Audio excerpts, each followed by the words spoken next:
I'm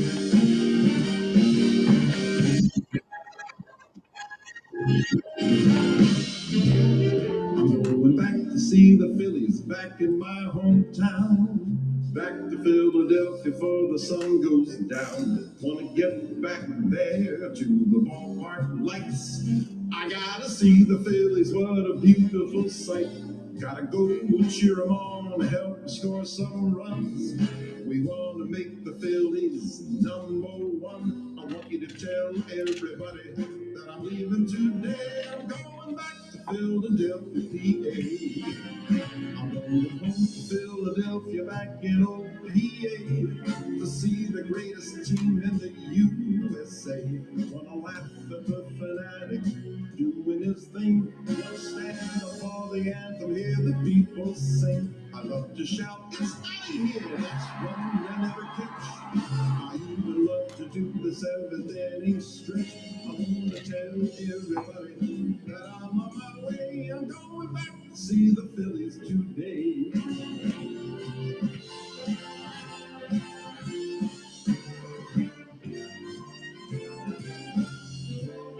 I'm going back to Philadelphia. I've been living my dream. Back to catch the Phillies. They're my favorite team. You know, I've been to the East. I've been to the West. But Philly has the team that I love the best. I can live without the Yankees and the Dodgers. True.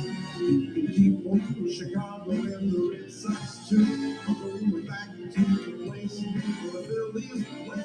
I'm going back to Philadelphia, PA. I'm gonna tell everybody that I'm leaving today. I'm going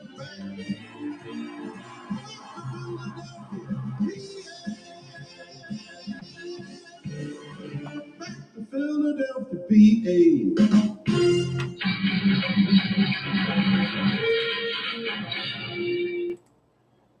And a pleasant good evening, one and all. The Joe Quills Show is now live. I am that guy, Joe Quills, and yes, I do need a shave. Got a fun night here once again, and final show of our week here, our abbreviated week after the storms came through on Monday night. Going to talk a little baseball here. Dodgers won again last night.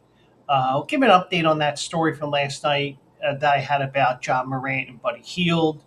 Um, Also coming up, you know, Baltimore, the city of Baltimore is suing several sports books. I'll tell you all about that. And St. Pete approves a new roof for the Trop. Eh, I mean, we'll see what happens with that, and we'll go. We'll see what else comes up between now and then. Feel free to chime in. I'll highlight you guys, and we'll have a fun conversation here tonight here on this Thursday night here as we get ready for the weekend. Maybe we'll do a Philly fade, which I did not plan on yet. Um, I don't even know, Well, we have the final four, but but the way that those matches are set up for the final four, it's like, do I really want to? But I'll give some thoughts on that, and we'll go from there. Um, so it is Thursday night, and which felt like a Monday because I was off yesterday and first of 5 days in a row for yours truly. I always make myself available to work the weekends because let's say I actually need a Saturday off.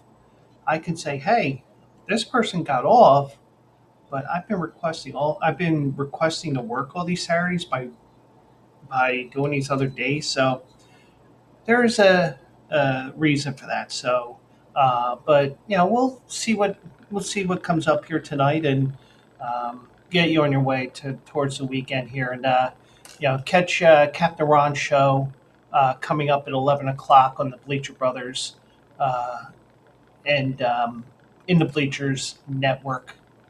Um,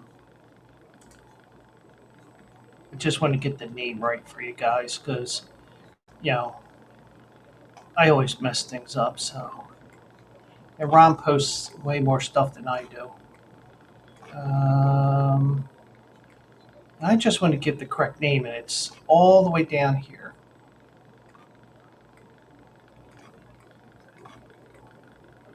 the aftermath. They'll be talking the UFL, so they'll be talking football, but they do go off in different tangents and stuff like that as well. So I might hop on there as well. I haven't watched week one, but hey, things happen. But let's get to it here on this Thursday. Um, I think we were just off the air when the Braves lost yet again.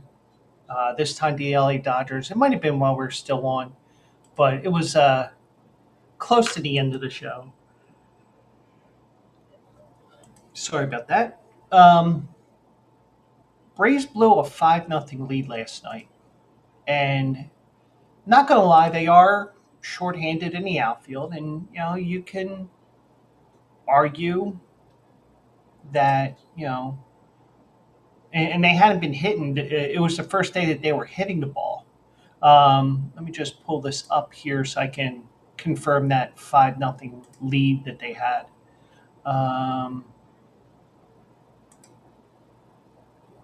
yeah, they were up 5-0 on the Dodgers in the top of the second. All five of their runs were unearned runs, but when things start to snowball, those things happen where you're losing games left and right. It's kind of like being, I mean, it's like the way the Dodgers are right now, but they're expected to win 110, 120, 130 games. So you kind of expect that from them, and you kind of expect that from but you didn't expect this kind of a start from the Braves, even though they are a little shorthanded in the outfield.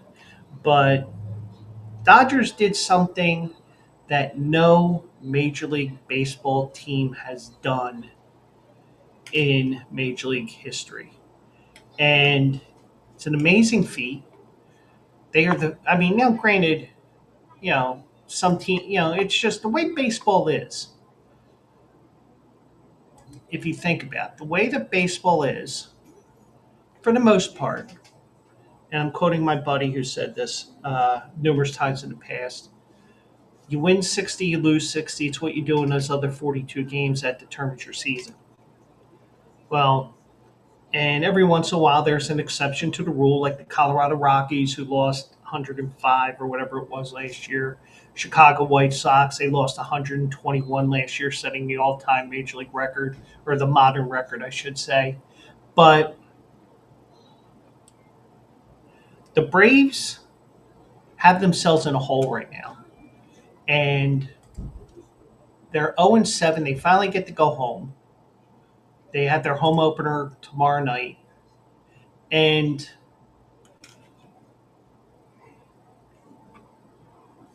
you know, I think that you need to realize that maybe it's just bad luck because they're a minus 18 in 7 games, which means they're only losing by two and a half runs. Um, just looking at other teams here, like Colorado, they're 1-5. They're minus 13 right now. Um, uh, Kansas City is in a four-way tie for first place. They're minus two at 2-4. But so many things. I mean, every year is different, and the Braves right now, they're already 5.5 games back of the Phillies, and they're going to turn things around, but they are going to try to do something that no team has done in Major League history. And I don't know how many times a team has started off 0-7 in Major League Baseball because of the whole fact that the way baseball is, it's like, oh, we lost to the Chicago White Sox. Well, that's the way baseball is. These things happen. Somebody hits a ninth inning home run. You have a bad bounce on a ball. You have an umpire making a bad call, even though now with replay in Major League Baseball the way it is now, you can pretty much review anything. Um, Basically, things happen, and it's a great thing about sports is you never know what you're going to see at the ballpark. Um, and I wish I saved this one that I saw today because I saw today. I mean, perfect example of actually. Let me see. If, actually, that may be my. I might do an impromptu stupid shit that I saw segment. Let's see picture.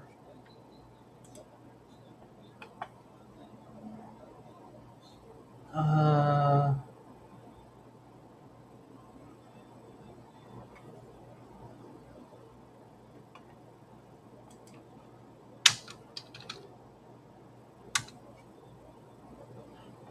okay, yeah. So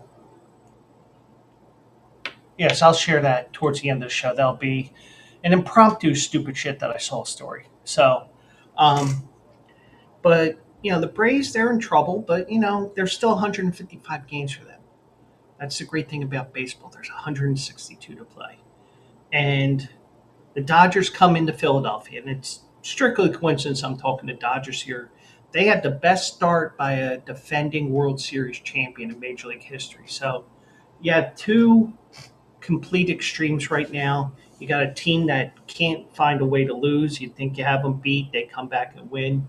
And then you have the Atlanta Braves that can't win to save their lives. And, um, you know, but the Dodgers come east to play the Phillies, which will be an interesting series. And, Braves go home to play the Marlins, and, maybe they can.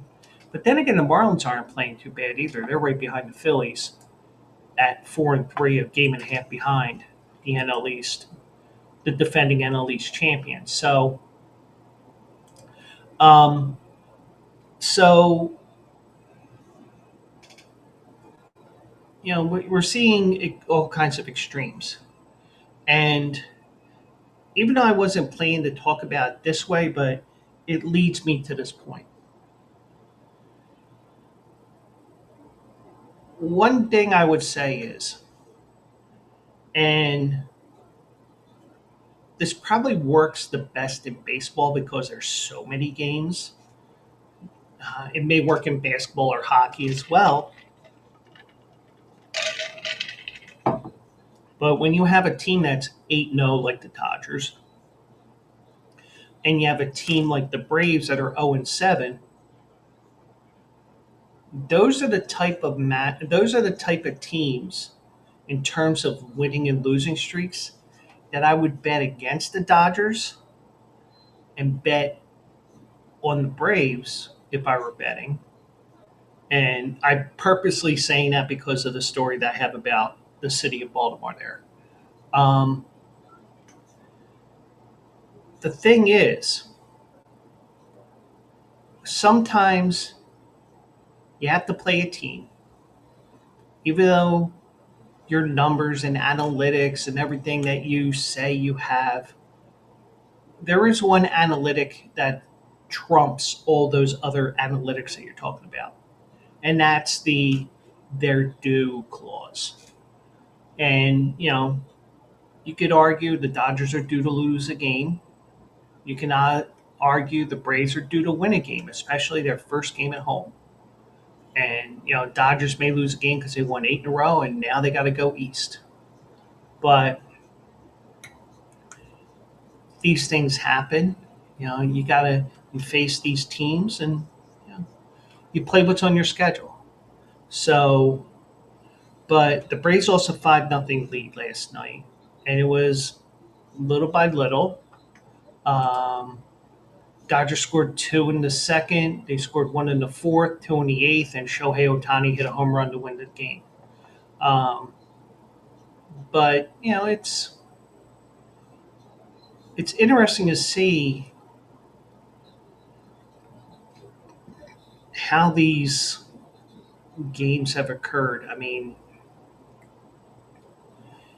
you just got to shake your head at some of the things um, that the Braves have gone through right now. Because when you look at their schedule here so far,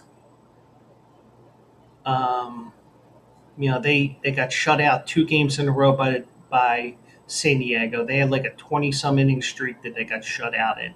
So um, I think the Braves will be fine. Will they make the playoffs? I don't know. Could heads roll? Maybe. But either way, you're looking at. I mean, no matter how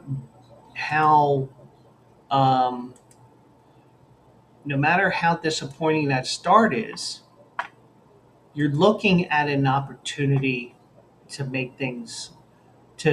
make up some ground here over the next couple of days, or just get into the win column a couple of times because of the fact that you are in such a losing streak. So, now I don't condone what I'm saying here. So, City of Baltimore, please don't sue me. Um, but sometimes you got to go with their due clause of everything I said there. So, but we have a historic start. We have 2 historic starts. One team, well, it's not that historic yet for the Braves, but they could make history by being the first team to start 0-7 and make the playoffs after everything that happened on that road trip. But baseball's a funny game, and that's what makes baseball such a great game. Even though there's a lot of downtime, even though Major League Baseball did fix a lot of that over the last couple of years by making the umpires actually enforce the the the pace of play rules, which are now pitch clocks and everything like that. But baseball's a funny game. You're going to see teams come back here. You know, don't be surprised that the Braves are like start winning games, and for the Phillies, you might have you might be facing the Braves at the wrong time because now you're playing the Dodgers, then you got to go to Atlanta.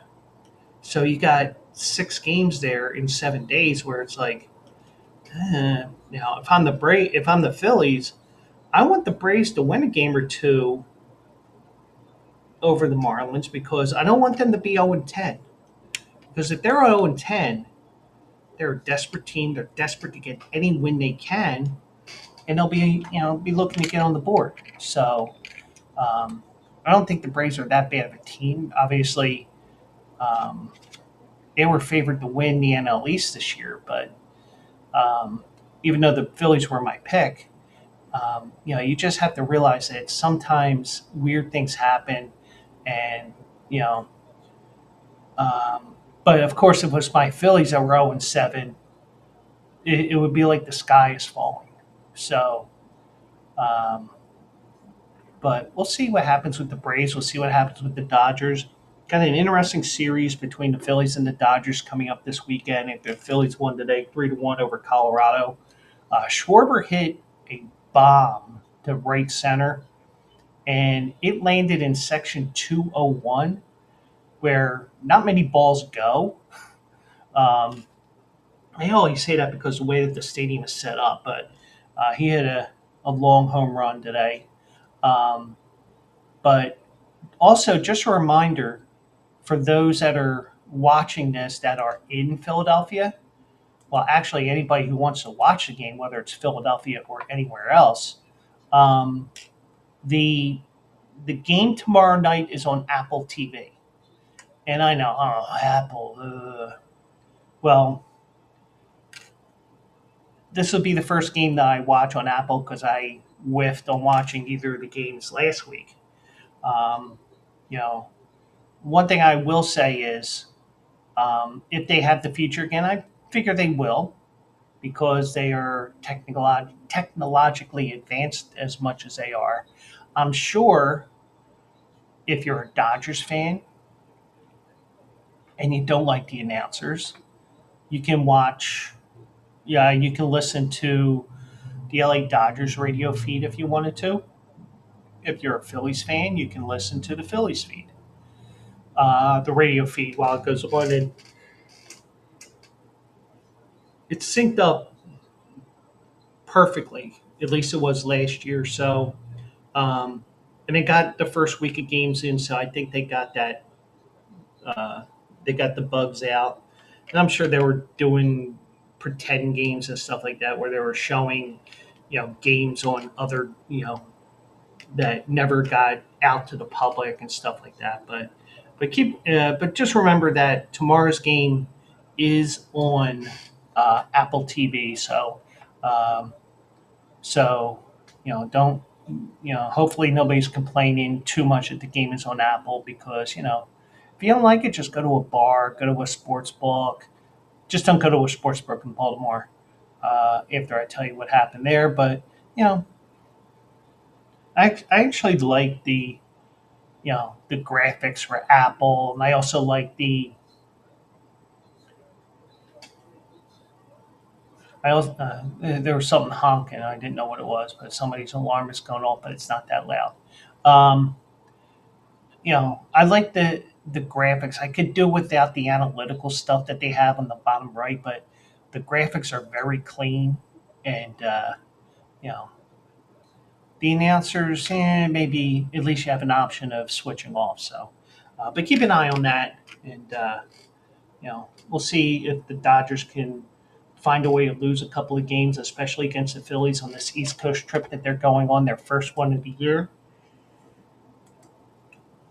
And we'll see if the Braves can lose a couple of games because of the fact that they're 0-7 right now. But they also did play the top two teams in the National League West as well. So at least the teams that I were projecting to be the top two. So Dodgers have a road trip of Philadelphia and Washington, and they go home to play Chicago. So that's basically the next 10 days or so for them. Weather's supposed to be crappy here in Philadelphia, so keep that in mind this weekend. I'm just taking a look here. Yeah, it's supposed to rain overnight here. Yeah, it's okay. So they'll get the game in tomorrow. It's just that the rains are overnight tonight. Um, and it's supposed to rain again on Sunday, but it's supposed to be more later in the day. Um, so if there's a rain out, you know why. But I think they'll try to get that game in. But the Dodgers do have games here, additional games along the East Coast this year. So we'll see what happens with all that. Um, so let me see here. I'm just looking over the scroll here. So even though I know how I'm doing the show and everything's set up the way I want it. Um, okay, so we're going to update on the John Morant Buddy Hield thing. And if you remember yesterday, I was giving you my thoughts. I was like, well, especially for John Morant because he had two disciplinary instances where he was flashing guns and stuff like that. So I was like, well, is this going to fall under a different category, or is this going to fall under the same category as what he was doing on social media? Well, the NBA did investigate everything here, and they have decided that they just gave a warning to John Morant and Buddy Hield over the finger gun gestures that they were both making. Um, so they were issued warnings for mimicking shooting a gun during Tuesday's game. Sources told ESPN on Thursday, and John Morant, that was a sticky situation because he has had disciplinary action taken against him in regards to actual guns. So it was interesting to see what they would do. Now, in regards to Buddy Hield, from what I know, he hasn't had much, if anything, in the way of discipline. And um, so I think what may also be the case here, because these two were linked together and they both received a technical foul, and rightly so, because um, that is a sensitive thing, the finger gun salute and everything. So they did the right thing, in my opinion. They only gave them warnings. The referees both gave them a technical foul. They balanced each other out, blah, blah, blah. And we move on. So, um, so what happened last night, just to for those that are watching that didn't see my show last night, and maybe living under a rock or whatever, um, Morant formed an imaginary gun with fingers on both hands, pointing them towards the Warriors bench with his left arm fully extended, like this. Well, let me swing like that. So something like that. Um, as he walked toward the Grizzlies bench on the other side of the court. Hield made a similar gesture from the Warriors bench just before the timeout.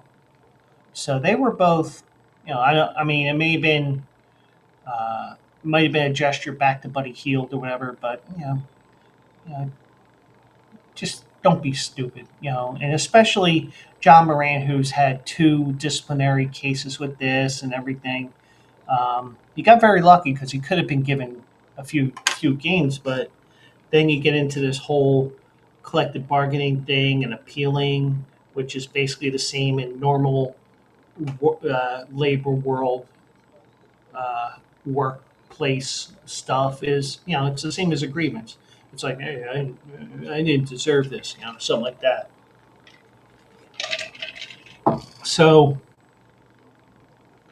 but the first incident was in March of 23. Morant was partying in a suburban Denver nightclub after a loss to the Nuggets. They issued an indefinite suspension, which turned out being 8 games. Basically, he carried a gun onto a private plane. And I know what you're saying. Well, how did he get that by TSA? Well, if you have a charter flight like they do, they don't go through TSA.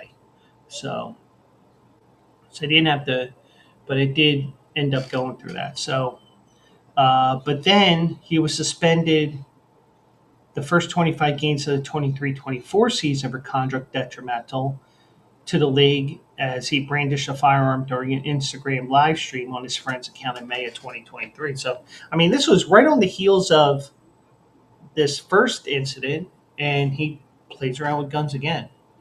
And I think I think that John Morant needs to be careful because I don't think the NBA will be lenient with him, especially if it's a finger gun salute or anything like that. They're not going to give him the benefit of the doubt here. Buddy Hield will probably be fined or whatever, but nothing really, nothing to no extreme. But he may get games because yeah, but this past history with your fascination for guns and being a badass, because he went to a private school, and a couple of people did mock him for that. Um, so you do have that. Now, I just think that you know the NBA did the right thing here, and the whole question was it going to be tacked on to these other gun issues that he had, or is this going to be something different? Because you can argue with a lot of cases here when it comes to labor, and I keep telling you about progressive discipline and all that. You know, let's say I get 3 days because of that incident I mentioned when Mike was here a week ago, and he remembers it because I told him because you know I wasn't really needed for disciplinary discussion because the discussion wasn't even disciplinary. It was just a performance review that the other person had, and she was accusing me of not doing my job, and she's making a scene. And I was telling her, if you have a problem, go to the person above me. So basically, what I'm saying is, okay, well, instead of bitching to me about this, I'm telling you to go to the next person above me. because that's the way things are. You know like for example, I ordered a cheesesteak on Tuesday night. They didn't give me fries. Now it looks like it was just that they just didn't put the fries in there. And you know what? I didn't want to deal with having to sit there for another 20, 30 minutes because, oh my God, we forgot the fries. Let's make them fresh fries and let's take it over and blah, blah, blah. Just do it. Just complain to who I ordered it with. And, you know, um, but the thing is, I'm, I just think that if I'm doing that and then I get caught cursing in the hallway again, okay, well, you get 5 days. Now, let's say I do something that's more pertinent to my job that doesn't involve cursing. If they say, well, this is your third disciplinary discussion we've had in the last month, well, I'm going to give you 10 days off. Well, since it's unrelated to those other cases, that is its own separate category. And I should be getting no more than a warning for whatever I did on calls or whatever I did that was labor related. Whereas those other things, the one thing was actually union related. So I had that cloak of protection against what the company did is trying to do. Now, I explained that, but the thing is, I was professional the whole time. And I was saying, I'm just trying to get her to stop. And, if it means I had to drop an F bomb in there, I'm going to do what I do. But the way that this is, obviously the NBA did the right thing here. And, they won't be as lenient the next time, especially in John Morant's case, because guess what? He has had those two incidents, and a it's not going to be fun for him when it comes to all that stuff. So we'll see what happens with all that. Now I did see this today, prepping for this, and the city of Baltimore is suing DraftKings and FanDuel for alleging misleading tactics. I don't know, but there's there's a reason why they do these things, and you can call it misleading, but in my opinion, it's also trying to get people to use your app or website or however they're going to register in a market where a lot of people already have used these apps. But I'll tell you the background, we'll go from there. The city of Baltimore has sued DraftKings and Flutter Entertainment, which is the parent company for FanDuel, accusing the sportsbooks of engaging in deceptive and unfair practices to target and exploit vulnerable gamblers. Well, there is a reason why. I mean, even though, yeah, could they have done that? Maybe. But you know what? That's why, because we know that gambling is addictive. I mean, cigarette smoking is addictive. Alcohol is addictive. Um, you name your vice. It's addictive. I mean, I preach with you guys. I'm more than just saying gambling problem 1-800 gambler. I will actually tell you, and I will tell you when I'm doing my streams. Hey, when I'm doing my streams, doing my horse racing shows, all that stuff, and especially when football season comes around, where we're definitely doing a Philly fade every Thursday night. I will definitely tell you, hey, this is my rent week, for example. Here's what I would be playing if I had the money to play. And that's something I go and tell you guys, I let you behind the curtain because I'm not going to deceive you. If I win, I win. If I lose, I lose. But you know what? More than anything else, I will tell you, you know, don't don't waste the money that is earmarked for rent or mortgage, electric, your car payment. You name the bill, make sure those are paid first. And if you have money left over, hey, great, go have fun. I'm not going to tell you to blow your money on something. I'm going to tell you if you had the money, then do it. But I'm not going to tell you waste your money, and even if I say put the house on something, or, it's a saying, it's not actually put the house on it, because I will always tell you bet within your means. Um, you know, and make sure. And also, I make fun of this. I said it to my dad about a year before he passed away. He passed away last November, so probably around 2023. I said, Dad, if you were sitting on the couch after I hit this 14 parlay that paid like $700 for the amount that I wagered, I said, Dad, you would have been real proud of me. He goes, why is that? I said, as soon as that hit my DraftKings account, FanDuel account, whatever account I had, I told him,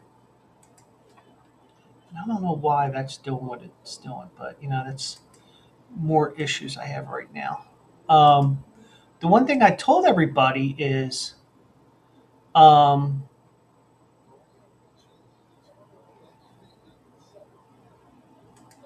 the one thing I told everybody is, I forgot. I said, oh yeah, what I said to him was, oh, I was playing America's favorite game. He goes, what's that? Because he didn't know where I was going with this. I was playing America's favorite game. How the f do I get this money into my bank account?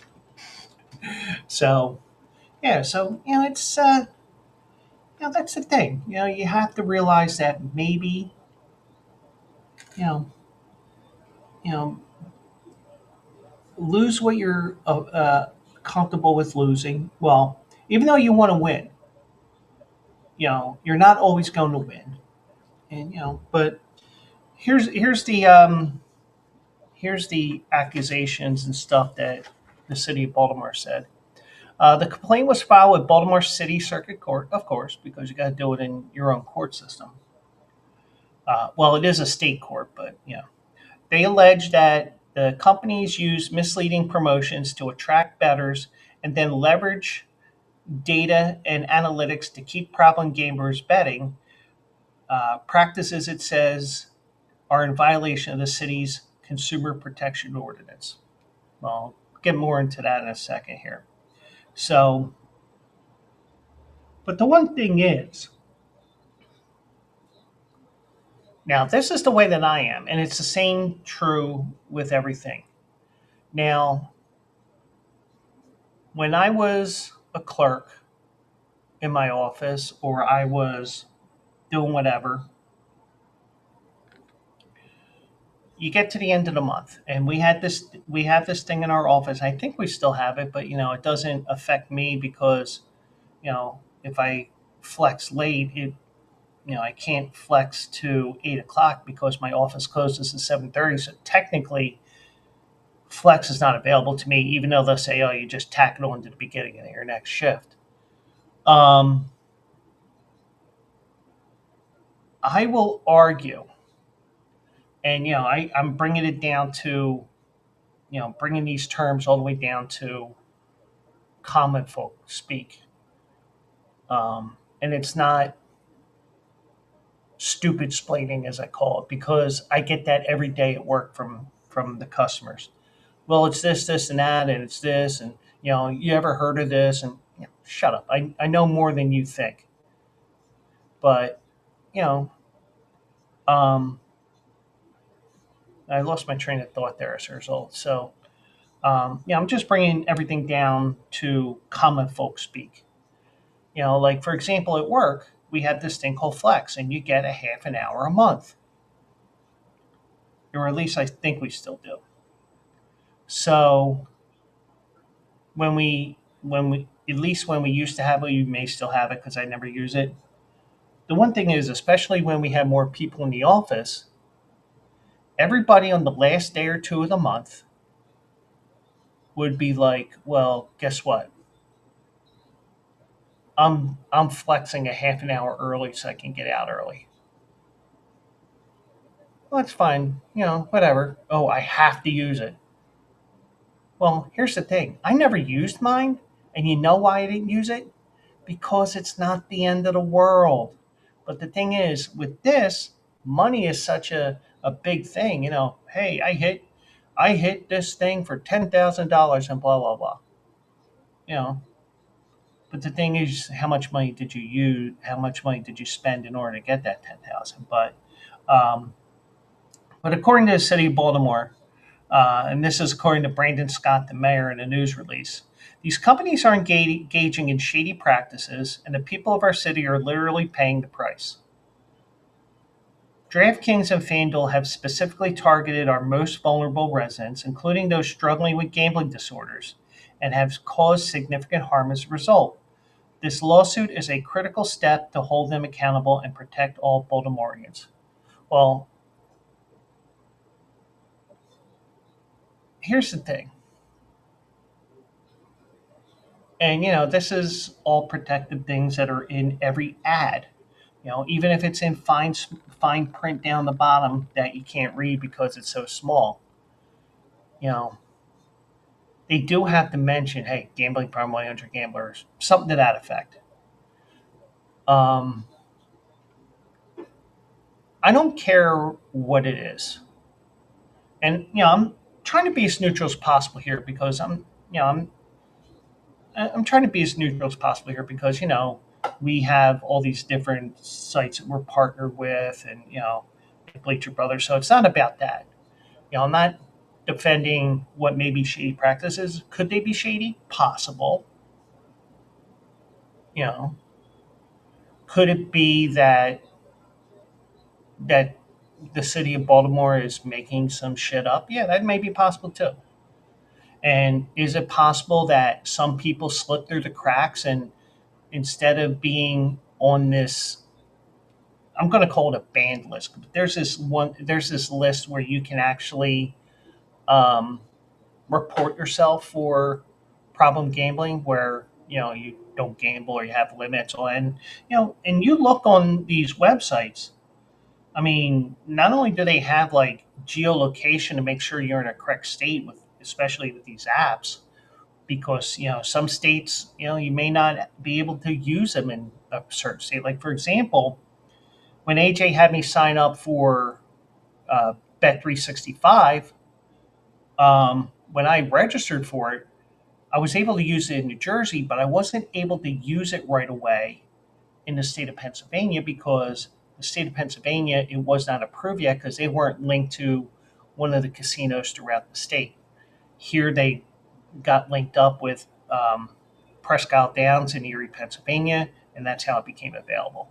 But you know, these companies do have reward programs, and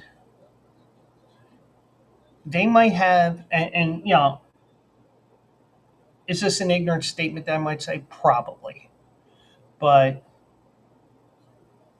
these people may be the same type of people that I worked with who said, I need to take that half an hour of flex because if I don't have it, I lose it.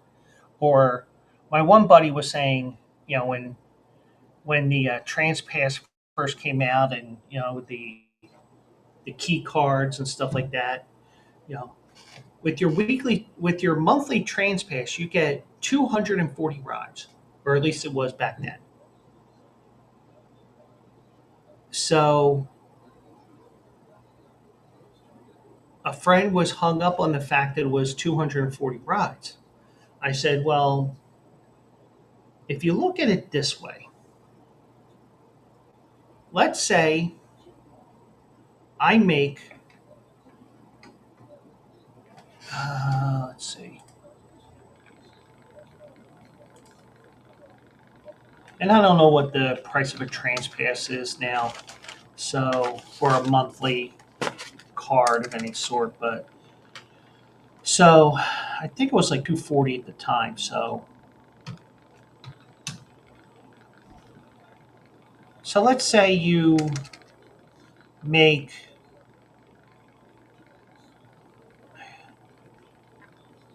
let's say you make 48 trips on the bus, train, whatever. And let's say it's just $2 a ride normally, because if you have the wallet on there, it would take out $2 at a time. So even though it's 250 with regular American cash, it was 200. It was $2 for that.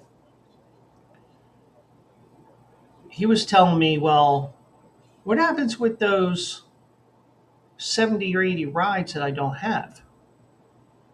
Well, the thing is, if you break things down, 240 rides at $2 is 480 bucks. So you're getting a deep discount. So let's say monthly was $96.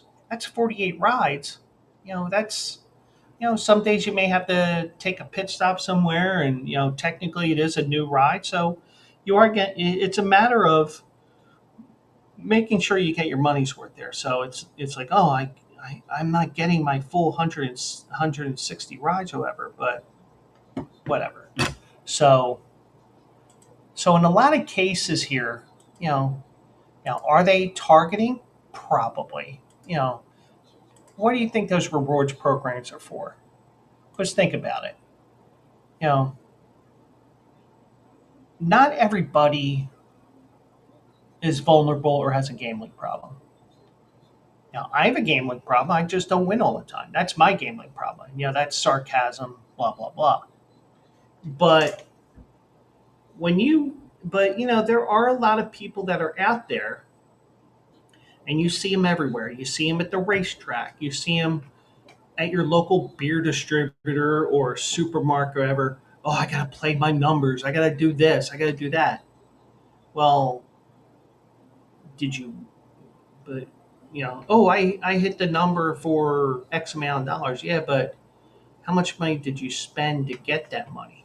Because the one thing I always do, and this with the Philly Fade, even though I may not play those games because, life gets in the way, or I'm in one of those weeks where I don't have the extra money to play because I'm trying to save up for this, and that, and, we'll take the hit. We'll, you do what you have to do. But some people are just desperate because the financial situation they're in, that, hey, I'm going to sign up for DraftKings. I'm going to sign up for FanDuel. I'm going to do this. I'm going to do that. And the next thing you know, you have no money. I mean, it's the same as being a shopaholic. It's like, well, why are you buying this? Oh, look good. Well, what are you going to do with it? Same thing. But FanDuel declined to comment on the statement and everything with the lawsuit. DraftKings did not respond. Um, the company's the lawsuit outlines the companies acquire new users by offering bonus bets. Yeah, that's everyone. Because guess what? If you just say sign up at our site, well, why should I sign up for the site? Well, you sign up to our site because we have cool graphics, we have this, we have that. No, they want to know, they want free money. And the one thing I tell you guys, especially on Saturdays on Also Eligible, even though I'm very cautious with what I say because I know there are people that are going to cross paths with me, whether it's live or it's going to be watching it at their leisure.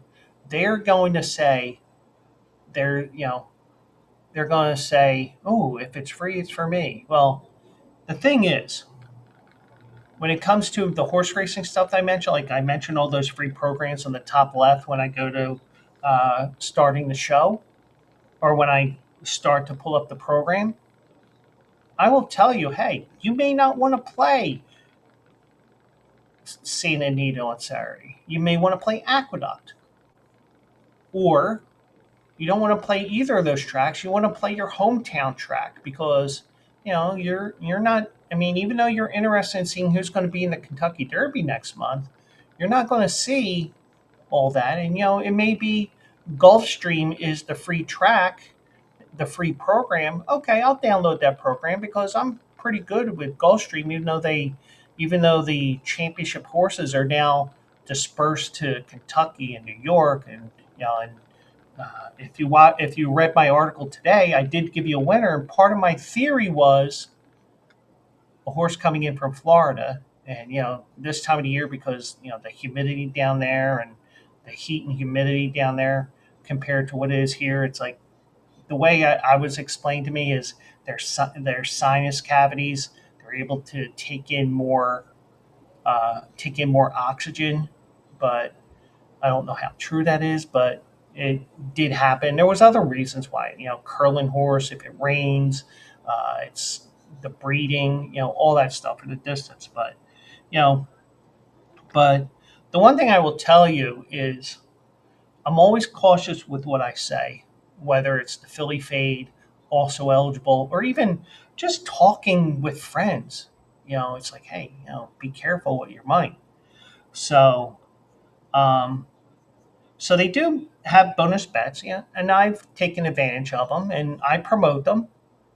And even when I go through my usual Saturday spiel, I usually tell everybody, hey, you see this FanDuel promotion, this FanDuel racing promotion, refund up to $500, uh, or the verbiage, we'll go through that and I'll use the correct verbiage on Saturday. Well, you get your money back and you can use it as credits for up to 7 days. I tell you, hey, if you have the money, these are the tracks you should play if you're going to play a full 500 for one wager because you won't affect the pools too much. But if you're going to these smaller tracks, no, don't go to them because that 10 to 1 shot quickly becomes 2 to 1 because you loaded that pool with $500 to win. But um, But the one thing is, I will tell you guys as well, if you're comfortable with only betting 20 or $50, then bet 50 with that promotion. You know, but it's doesn't matter what you're going to do. More times than not, you're going to lose. So, and it's just that some people, whether they have a true gambling problem or they're just down on their luck and whatever, they just do. They're just saying, "Hey, quick win and boom, I'm fine." Like, for example, AJ mentioned on his show last week, earlier this week, we're sitting up there in New Jersey. I'm playing Bet365's casino because I should have gone to a horse racing conference, mini conference that they had there, and I was exhausted. And it was only 4 o'clock, so I was like half asleep, and I was like, yeah, I might as well. So, and I hit for $1,000. But the thing is, it was that was one of those cases where, well, what did you do to win $1,000? I only spent like $5 spinning the reels. Whereas, in some cases, it's like, well, I hit a $5,000 pick four at Churchill Downs. Oh yeah, but how much did it cost you? How much did you spend the entire day? And and the thing is, FanDuel and Twin Spires, I'm sure the other ADWs have the same thing. They do have win loss statements on there where you can download that. So, so you can see, hey, even though I won, I really did lose for the entire year. But so they're trying to get people in, and what will grab people's attention? Free money. Like I said, if it's free, it's for me. But now these bonus bets are often only valid for 7 days, and that's why I always tell you read the terms and conditions before you agree to anything. It encourages frequent betting in the early stages, according to the complaint. Now, but one thing that's a bit misguided with that, um, like let me pull up the ad for FanDuel here, or whatever promotion I can find on here. So let me go here, and I'm not going to pull it up here. I'm not going to pull it up here. I'm just going to read what it is. Um,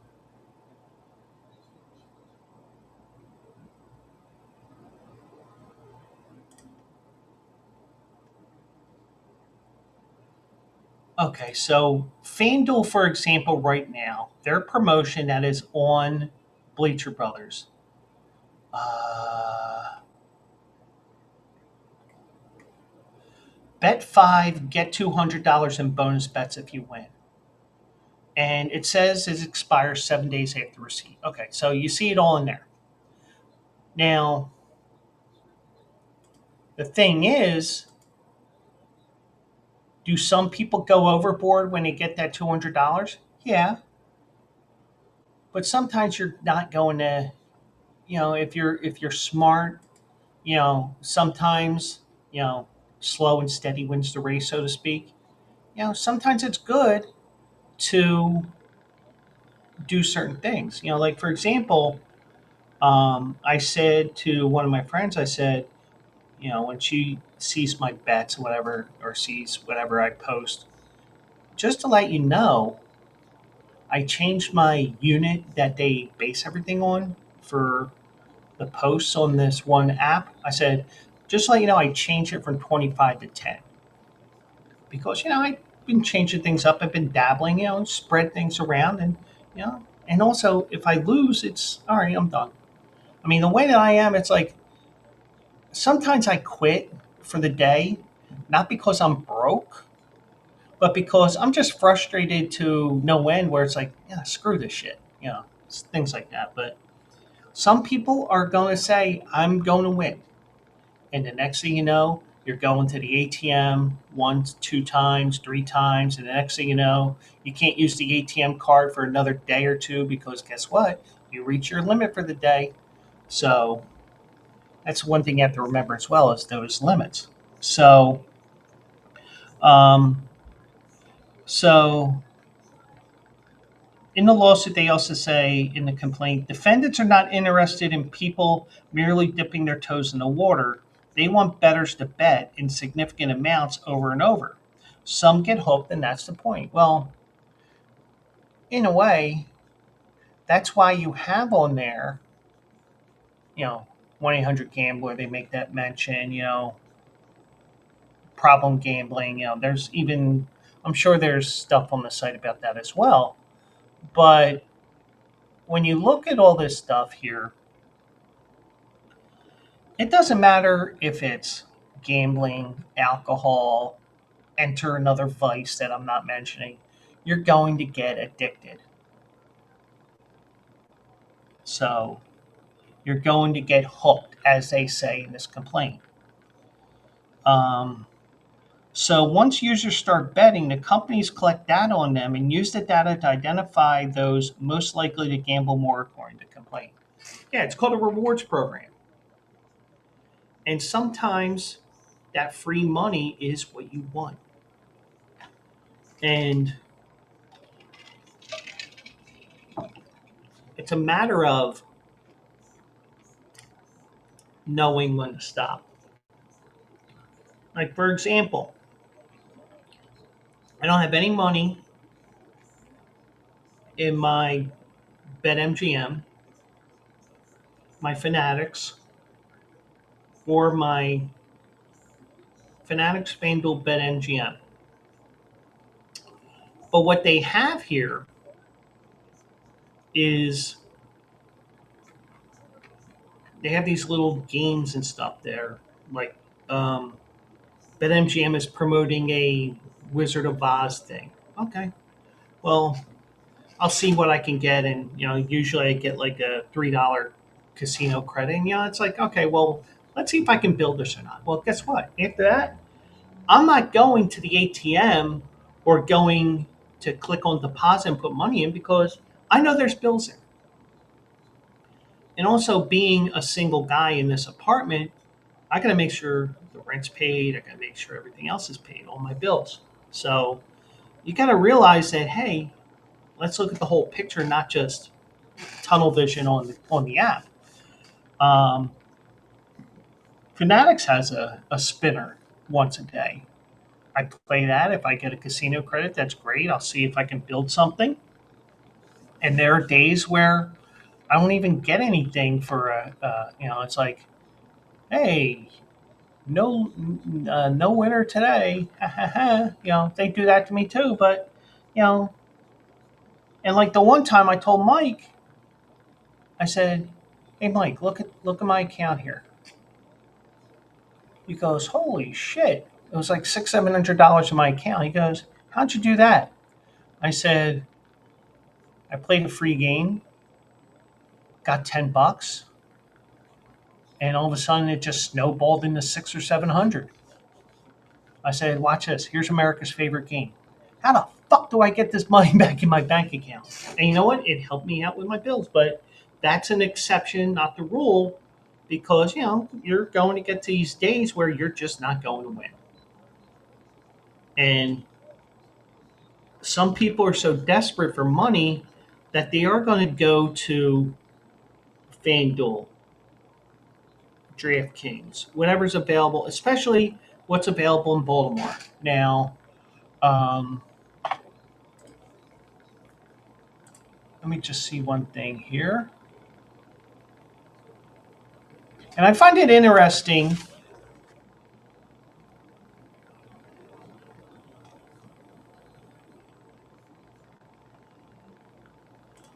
I find it interesting here, and let me pull up Bleacher Brothers here, because there is a link on there to see what sports books are available in your area. It's vaultsportshq.com/preferred books/Bleacher Brothers.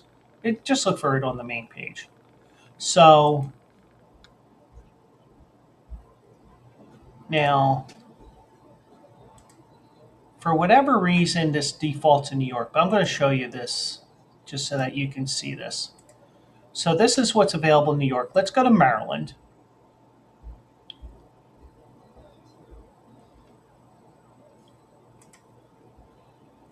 So in Maryland, they have FanDuel, bet 5, get 200. Fanatics, bet 30, get up to 300 or up to $1,000 no sweat bets. Caesars, bet $1, your winnings are doubled in the next 10 bets. DraftKings, bet MGM, Novig, Thrills, Fliff. Every state has their own rules and what's available to them. So it's a matter of these things here. Oops, I didn't even share my screen. So there we go. Now we see it. Like, FanDuel, bet 5, get 200.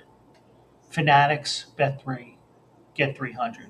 Caesars, bet 1, double the next 10 bets. DraftKings, bet MGM, Novig, Thrills. These are the partnerships that Bleacher Brothers has. Now, you're going to have people that are going to know when to stop. There's going to be some people that totally forget that they have these free wagers and they try to get in there and they lose it because, oh, by the way, it's been a week. Now, like in Pennsylvania, I have even more options because of the fact everything's tied into a casino here in Pennsylvania.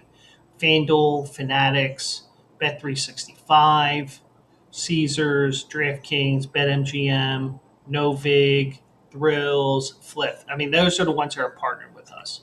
So you get an idea. Now, for example, you go to New Jersey, I think it's just going to be FanDuel, FanDuel, Caesars, Fanatics, Bet365, oh, more than I thought. But every state has their own thing. So the one thing I will tell you is, oops,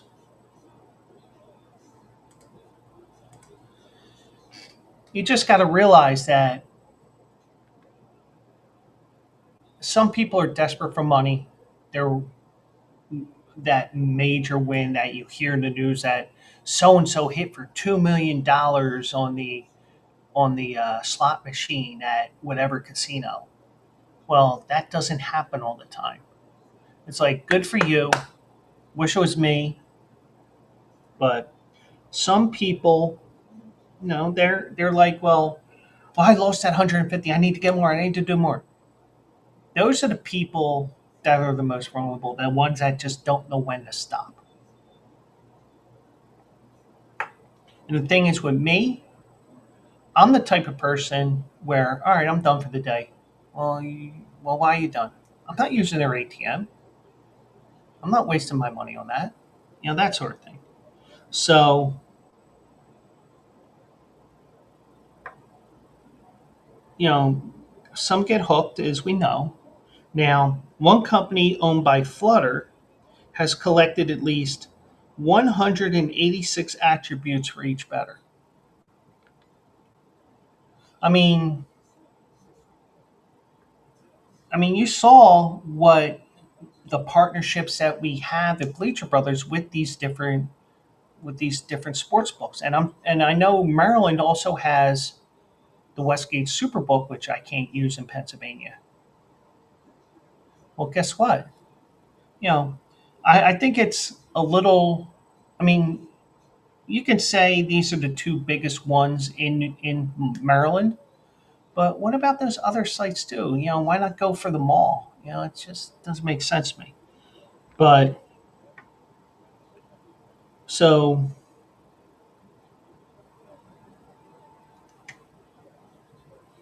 they're including the propensity to gamble and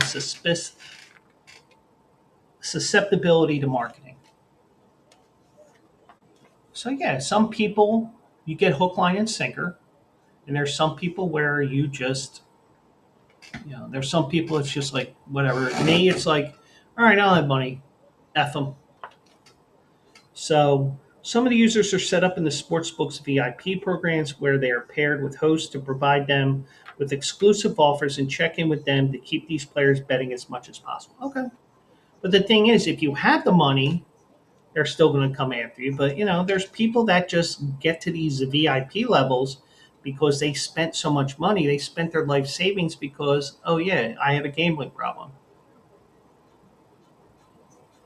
But you have to realize that maybe you should look at the whole picture before you hit that submit button, or you know give the give the tote person the money, depending on if it's a racetrack or race book or whatever, or a sports book. You know what I mean?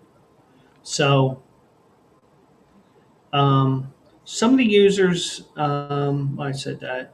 So instead of targeting problem gamblers, the sports books could use their data to identify and help them combat their addiction. DraftKings and FanDuel could leverage their troves of user data for good if they want to. Yeah,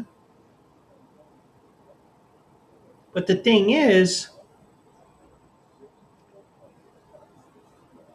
you know, then you get into a situation where, it's like, even if you go to the bar,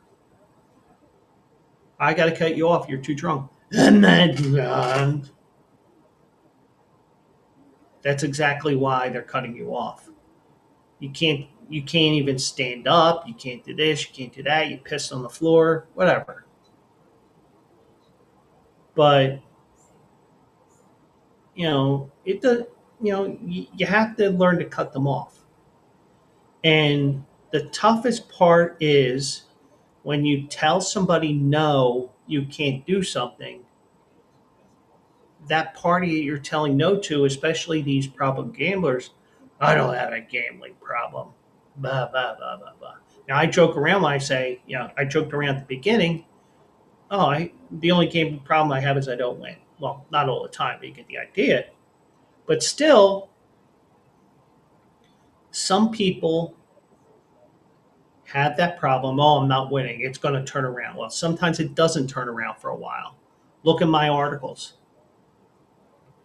even though most of it is fictitious money. Like last Saturday, I was playing the races at Gulfstream in Oaklawn. I was helping my buddy lay mulch and whatever else we were doing last Saturday. Because I was losing, I got so frustrated at losing. Did I want to play? Yes. Did I think about putting in a deposit? Yes. Did I? No. The reason why I didn't, I was so frustrated that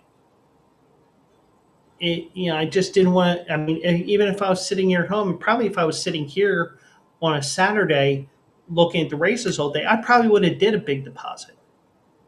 But even if I'm here, I'm also probably saying, "Oh, fuck these races." So you got to look at it that way. Now, I mean, but they're targeting problem gamblers, but they're also targeting the people that don't have a gambling problem or are good enough to win. But you got people who are going to lose as well, and even those that win do lose from time to time. Um, so, University of Maryland Center of Excellence on Problem Gambling found that 20.8% of online sports bettors showed sign of disordered gambling compared to only 11.3 of in-person sports bettors. Now, now that could be because I don't have my wallet on me. It may be because what you have in your wallet is what your limit is. Whereas you're online, whether it's the computer or the app, you can actually make that wager. Or you can take $200 out of your account and put it in. And trust me, it is tempting to do it, but you know what? It's like, well, I got this bill, I got that bill, I got this bill coming up. Okay, we'll wait. So um, now here may be where FanDuel may be in trouble. And we don't know what the rules are in the UK as well.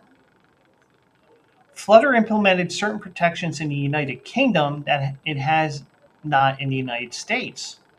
These include financial vulnerability checks, the curtailing of VIP programs, and restrictions for bettors under 25 years old. These changes and others could aid problem gamblers and forestall Baltimoreans from developing and becoming victims to gambling disorders, according to the complaint. Well, here's the thing. I don't know what the rules are in the UK. They obviously did the research on this. Um, so now individuals have made similar allegations in lawsuits. This is the first time. Um, uh, this is the first case brought by an American public entity against online sportsbooks since the Supreme Court decision in 2018 allowed states to begin legalizing sports betting. But I think when you legalized it in each individual state, because it wasn't just it's legal in all states. Every state has their own rules within that umbrella allowing sports betting. Because guess what? Every state has different rules. Like for example, in New Jersey, um, let's take the regionals in Newark, New Jersey, because those three games were in the Prudential Center in Newark, New Jersey. You couldn't bet on those games if you were in the state of New Jersey. Also, you can't bet on colleges in the state of New Jersey. So let's say Rutgers made a run into the final eight, into the second week of the tournament, no matter where it was. Um, Rutgers, Seton Hall, Fairleigh Dickinson, name the school that's in D1. You couldn't play it. because that's the laws of the state of New Jersey. They have their protections, but there's other protections they need to do for the public as well. But um, now Adam Levitt, who's a founding partner at DeCello Levitt, the law firm representing the mayor and city council of Baltimore, said a city like Baltimore has an advantage in bringing forward a suit compared to individual bettors who agree to an arbitration clause when signing up for the apps that essentially prevents them from being part of a class action lawsuit. Public entities are not subject to those sorts of arbitration clauses. Public entities can bring claims to protect their citizens for this type of wrongdoing. So there probably is something that's going to hit during, I mean, I don't know if it's going to be a situation where, you got to put in these rules in the UK that they have specifically in Baltimore. Um, but but sports betting has became legal in Maryland in 2021.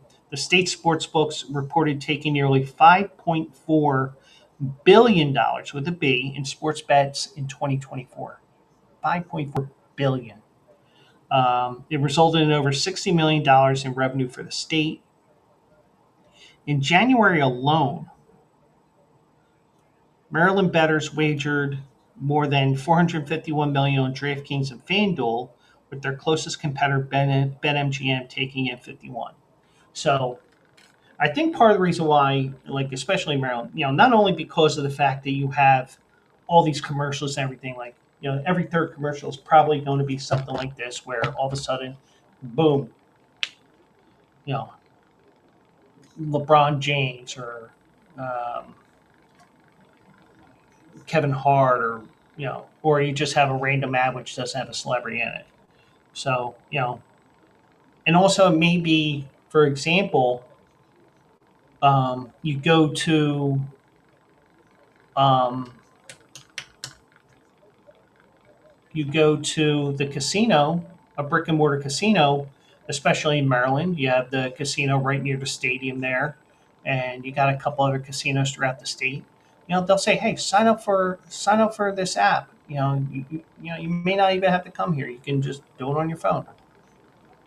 That's probably why the revenues at DraftKings and FanDuel are probably the most, is because, oh, by the way, you're in one of those casinos that have a partnership with them. BetMGM, their closest competitor, took 51 million. There is a casino down near DC on the Maryland side. Um, uh, those numbers are according to the complaint. Contributions to the state sports wagering are directed to the Blueprint for Maryland's Future Fund, which supports public education programs. Since December 21, they've contributed 154 million. The city of Baltimore receives no direct revenue from sports betting, according to an email from DeCello Levitt. That may be a part of it too. I don't know. City is seeking statutory penalties as well as injunctive relief, requiring the sports books to stop the practices and reform their platforms. FanDuel and DraftKings has 30 days to respond. Will they? I mean, they'll respond, but what will happen with this? I don't know. I think that in some cases, it's just a fact that sometimes you just don't know when to stop. So, um, one more story here that I planned here. Um, so the Rays are on track to return to Tropicana Field next year. City of St. Pete approved $22.5 million to go to the new roof. The bigger question is, how long are they going to stay there? City Council voted 7-1 on Thursday to approve $22.5 million for a new Tropicana Field roof after Hurricane Milton shredded the roof, um, according to the Tampa Bay Times. The new roof will reportedly be made of the same Teflon-coated fiberglass as the old roof. So if they get hit with another hurricane, it's going to shred again, and it's going to be like, why are we wasting money? So that step covers nearly half of the estimated 55.7 that the stadium needs for its full repairs, with additional work required inside. Um, Now, the city of St. Petersburg was contractually obligated to repair Tropicana Field as part of its landlord agreement with the Rays, who have been open about their intentions to leave the stadium as soon as they find a new home. The team withdrew a 1.3 billion, another B, to build a new stadium in St. Petersburg last month and speculated to be ready to move to a new city with Orlando as a possibility. Now, I personally think Montreal may be in play. They're renovating Olympic Stadium right now, so I think that's just a temporary fix to a new. But you can argue what you want there. So the Rays are now expected to return to Tropicana Field next season and remain there through 2028. But they're playing this year at Steinbrenner Field in Tampa, the home of the Yankees, Florida State League team, the Tampa Tarpons. Um, St. Petersburg City Council didn't sound particularly enthusiastic about spending eight figures to repair a stadium for 3 years, 3 more years of use, maybe more. But and here's the thing: Councilman member Brandy Gabbard said, "I'd rather much be spending that money on hurricane recovery and helping residents in our most affected neighborhood." Yeah, I mean, and also you got an owner who probably could get the roof fixed himself, but but that obligation is there. So hey, they're the landlord.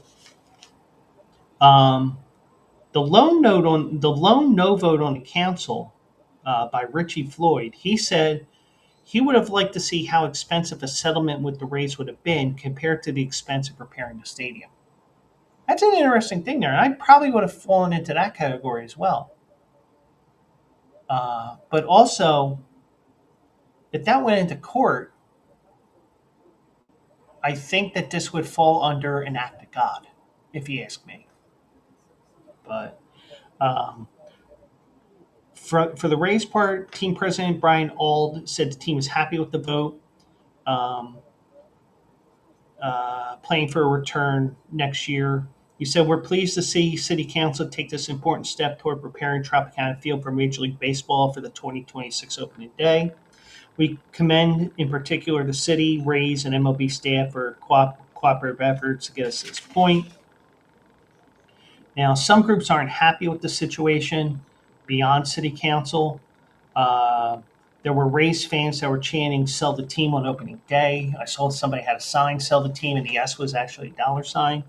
The commissioner's office is reportedly sending a similar message behind closed doors to team owner Stuart Sternberg. So it looks like Major League Baseball is doing what they can to keep Major League Baseball in Tampa. And there's so much stuff that goes on here, and it's just so much um, BS going on here, and it's just you know, I mean, if they move, they move.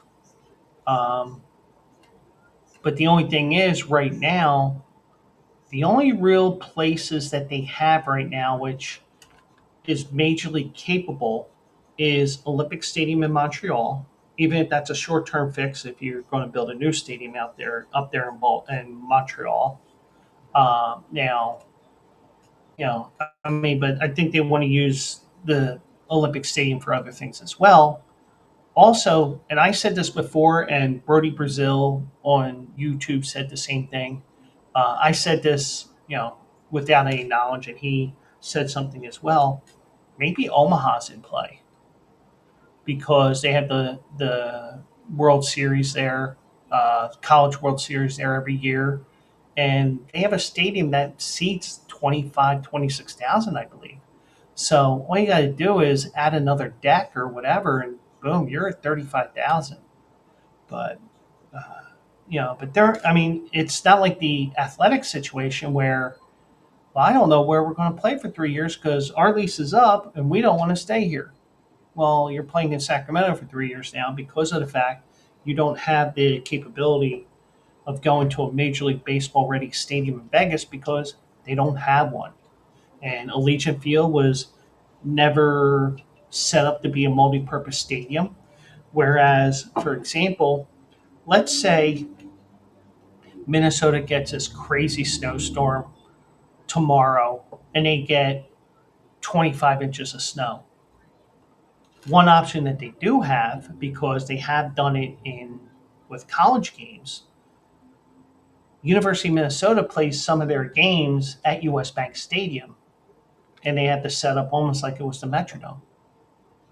So, so so I do want to show one last thing here. We're going to forego the Philly fade, or no, we'll do the Philly fade as well. But I do want to do this stupid thing here. Um, this is from John Boy Media, and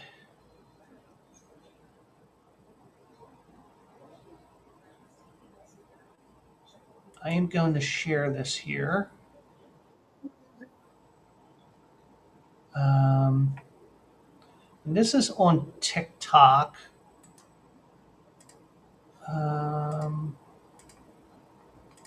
go here. See if I can zip back. Yeah, I can. Good. Whoops, I don't want to start it. Okay. So I'll share my screen. And this is something that happened a week or two ago. And it was a 7 inning game. I think they were playing a doubleheader. I think this is in Boston College. And, once again, stupid stuff that I saw. And this is something I saw on Facebook earlier today. And I found this video from YouTube from John Boy Media. They were talking about this. And they post crazy stuff like this every once in a while. So let me go.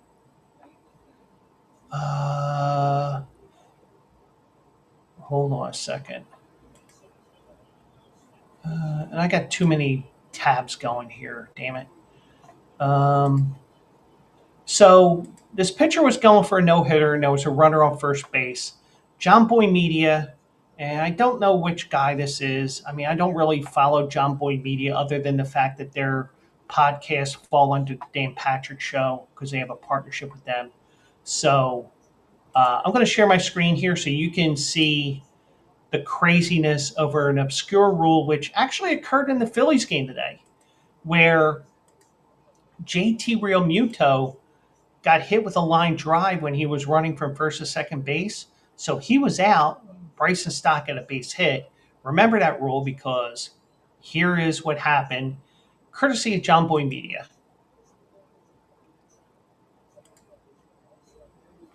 Instances where you see something Oops, in baseball that hold on. Helps if I unmute this. And here's one away we of go. those instances where you see something in baseball that you've never seen before, even though you watch it over and over and over. Aiden Haw, hope that's how you say his name, he's got a no-hitter going. One more out to go. The 2-2, they go up top. Hard hit. They don't cut. What's happening? The ball's there. The umps are saying that's game. They celebrate like crazy. No-hitter. Graphics come up. First no-hitter since 15-17. They're just pumped about it. But what happened was, when they show the replay, the ball got hit, and it hit the runner, which means the runner is out. But it does not mean it was not a hit. It's a hit for the batsman, which makes sense because the fielders didn't do anything, and it's the runner's out. So they're celebrating the no-hitter, and I feel bad because it was a hit. So, whoops.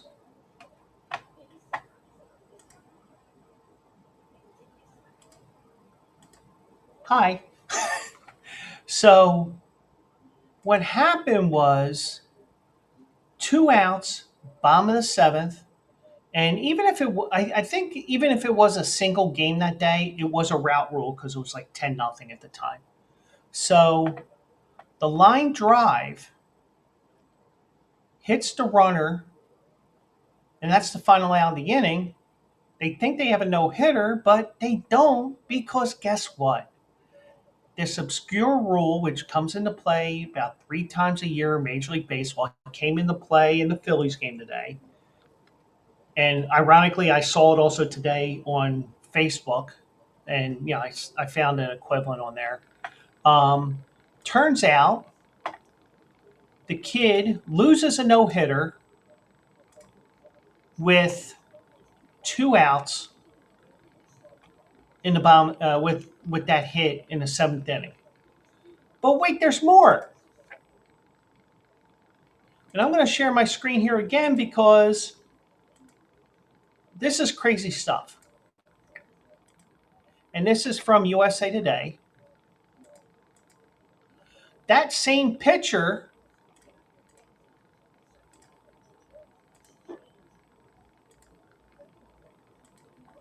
and this is, I didn't know about this until I Googled UNC pitcher loses no hitter. That same pitcher gets his first no hitter, gets the school's first no hitter of the century just a week after being robbed by one. So, a little more than a week ago, Aiden Hall threw a 96 pitch no hitter against Boston College, getting the final out in a very weird way. After a walk put the Eagles Jack Toomey on base, Nick Wang drilled a line drive into his teammate, automatically labeling the hitter out, the runner out. But he doesn't get the no hitter because the final out needed to be ruled a hit as the ball had gotten past the first baseman before hitting the runner. And there you see it again. Look out. And you know what? That's a line drive base hit, even if the first baseman was in the regular spot. So that's actually a better view of that. So it's an official scoring change, hit on the play. No. So nobody in the stadium knew the no-hitter had been broken up. Teammates were celebrating, all that stuff. We saw that. So a week later against Gardner Webb, actually, it's not the same pitcher. It's the same pitching staff. In a game against Gardner Webb, Folger Boaz, Olin Johnson, and Cameron Seagraves combined for the team's first legitimate no-hitter in the 21st century en route to an 11-1 win in 7 innings. As kids say, ball don't lie. Well, actually, Gardner Webb was leading 1-0. They had a second inning, guy got on base with an error, wild pitch, got in the second, ground ball, a second error gets that run in. So this truly is some stupid shit that I saw tonight. But yeah, crazy stuff. And these things I don't plan these stupid shit that I saw segments, but that's 2 this week and 3 stories this week that were all college baseball related too. So we had that pitcher who caused a forfeit for the Liberty Bibbities, and we also had I don't even remember the other one, but it's on the Tuesday show. So if you want to download the podcast or watch the YouTube video or anything like that, it's on there. So, okay, where is this it? Oh, the curfew rule game, Kentucky and Texas A&M. So, all right, so let's go to the Philly fade here. And, like I always tell you, bet within your means. If you have a problem, 1-800-GAMBLER, blah, blah, blah, this, that, and the other thing.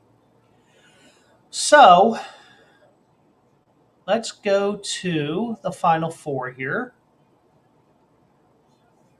And let me share my screen again.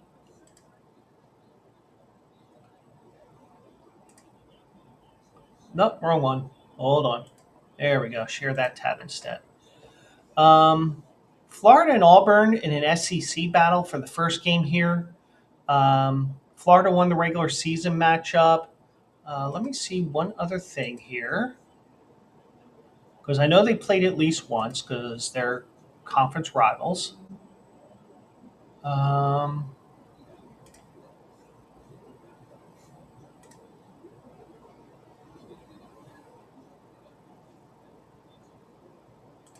Let me see here. Auburn lost by 9 on February 8th. That was their only meeting this year. So, you can say what you want about that. Um, Auburn was number one in the country at the time. Florida was a 10.5 point dog in that game. Unbelievable.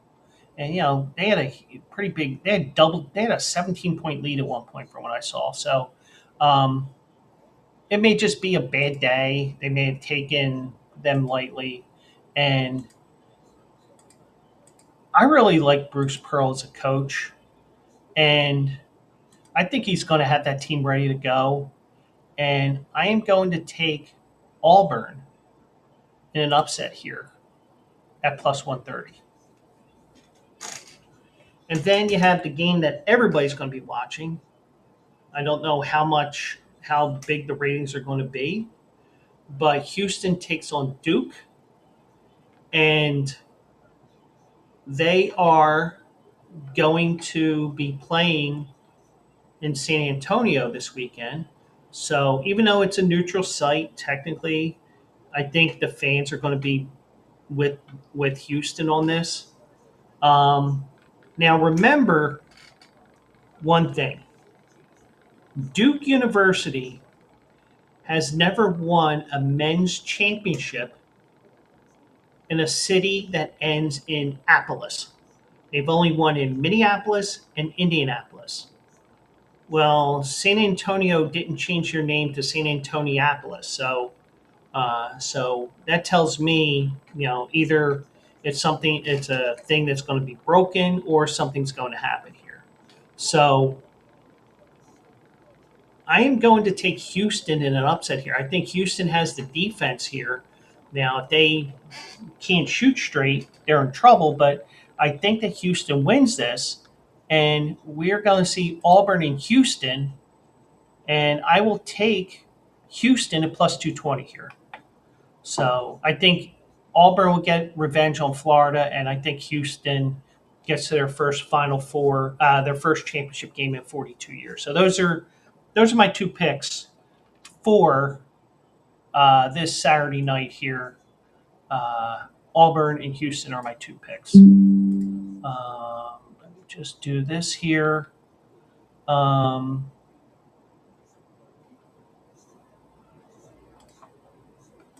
and last week I did split my college basketball games, and I did split my soccer games. Because yes, I did give you two soccer games as well. So let me just look here, see if it's worth making a pick here. Um, where are you? Uh,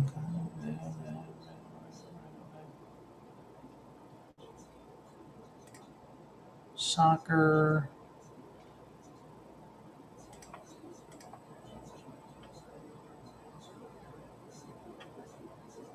Yeah, and you can bet all these different leagues too. Um, what the hell is it? I just want to see one thing, and there it is, MLS. Um, this is a rematch from opening day, and I'm going to take the Union here plus 105. Let's go with that. And I love me a three-way because you can go with three different directions here. And eh, sorry, pork chop, I'm not taking the Timbers this week. So my soccer pick, and I will pick against the Union too. This isn't a Philly pick here. Uh, Philly's actually playing half decent ball. Hopefully, there's not a hangover from their loss to Miami last week. Um, but we'll see if the Union can get another win here tonight, on Saturday night. So Auburn plus 130, Houston plus 220. Those are the college basketball games on Saturday, and Duke, the Philadelphia Union, at plus 105 as a favorite in that three-way angle there for tomorrow night. So that is going to be it for this show. But before we close out the show, do want to let you know that we had a little bit of change of plans with Also Eligible. Also Eligible will be live on Saturday morning, but we will not be covering Keeneland because of the historic rains that they have down there. And I hear the horses that are stabled at Keeneland are lining up two by two to get onto that arc because, they had a state of emergency and everything. So Keeneland canceled Sunday, Friday, tomorrow, and Saturday. The Friday races are now going to be on Monday. The Saturday races are going to be on Tuesday. We will be live Saturday morning at 10 a.m. I'm off on Tuesday, so that means I don't have to do the show right at 10 o'clock. Um, so Tuesday morning, I will do a special Also Eligible. So you're going to get a double dose of yours truly on Tuesday. And apologies for those that don't want that. We will look at that Keeneland card. We'll look specifically at the dirt races because I don't think they're going to run on the turf because it's going to be a major bog. So so we're going to be live on Saturday with Aqueduct, Santa Anita, and if I find anything else that we can throw in there, we can.